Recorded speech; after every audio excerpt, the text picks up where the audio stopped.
Hello everyone, जय माता दी। कैसे हैं आप सब? स्वागत है आपका अ पाथ ऑफ लाइफ में। तो आज हम बात करेंगे माँ सिद्धिदात्री के बारे में। नवरात्रि के 9वें दिन यानी आखिरी दिन माँ सिद्धिदात्री की पूजा की जाती है। माँ सिद्धिदात्री को सभी सिद्धियों का दाता माना जाता है। तो सबसे पहले हम माँ से प्रार्थना करते हैं कि जो भी यह वीडियो देख रहा है उस पर अपना आशीर्वाद बना कर रखें।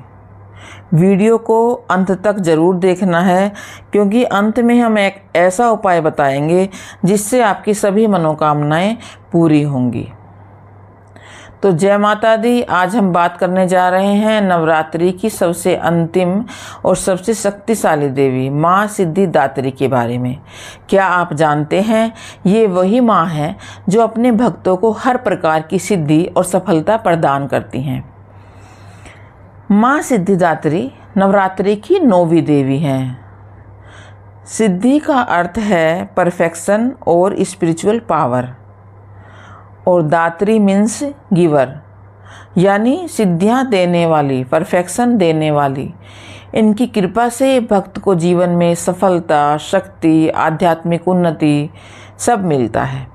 मान्यता है कि माँ की तपस्या कर सिद्धियाँ प्राप्त की जा सकती हैं। इसी कारण माँ सिद्धिदात्री को देवताओं की भी गुरु माना जाता है। कहते हैं भगवान शिव ने इनकी तपस्या करके ही सिद्धियां प्राप्त की थी, और इन माता की पूजा करने से ही उनको अर्धनारीश्वर का रूप मिला था।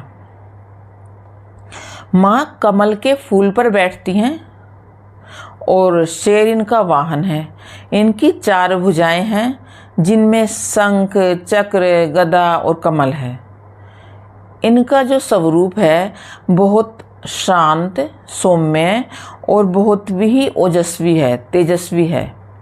इनके दर्शन मात्र से मन को शांति और आत्मा को शक्ति मिलती है। माँ सिद्धिदात्री अपने भक्तों को 8 प्रकार की सिद्धियाँ देती हैं, क्योंकि माता रानी 8 प्रकार की सिद्धियों और नवनिधियों की दाती हैं।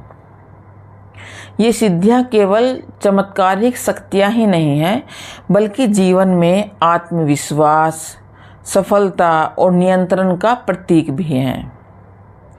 पौराणिक कथा के अनुसार सृष्टि के आरंभ में देवताओं को शक्तियों की आवश्यकता हुई।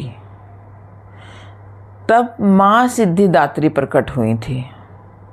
उन्होंने सभी देवताओं को सिद्धियाँ प्रदान की थी, क्योंकि सभी देवताओं ने उनकी कठोर तपस्या की थी।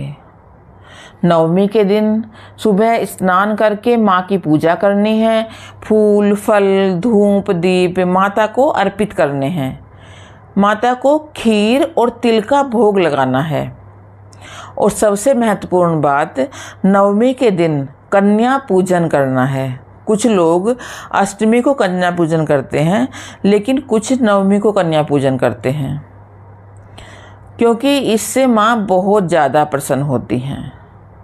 माँ का मंत्र है, या देवी सर्वभूतेषु सिद्धिदात्री रूपेण संस्थिता। या देवी सर्वभूतेषु सिद्धिदात्री रूपेण संस्थिता। नमस्तस्ये नमस्तस्ये नमस्तस्ये नमो नमः। इस मंत्र का जाप करने से मनोकामनाएं पूरी होती हैं, जीवन में सफलता मिलती है, सभी बाधाएं दूर होती हैं।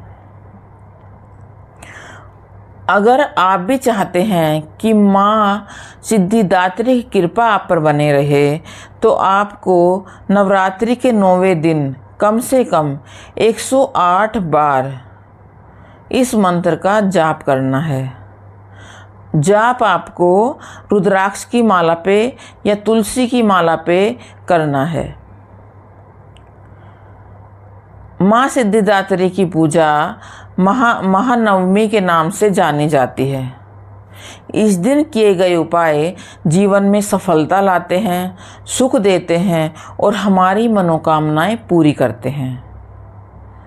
मान्यता है कि 9 छोटी कन्याओं को बुलाकर उनका सम्मान करने से, विधिवत उनको पूरी, चना, हलवे का भोग लगाने से और अंत में दक्षिणा और उपहार देने से माँ अत्यंत प्रसन्न हो जाती हैं और हमारी सभी इच्छाएं पूरी करती हैं। नवमी के दिन माँ के सामने घी का दीपक जरूर लगाना है। कुछ लोग अष्टमी में ही नवरात्रों को ख़त्म कर देते हैं और 9वें दिन कुछ भी नहीं करते। इससे माँ सिद्धिदात्री हमारे से छूट जाती हैं पूजन के लिए।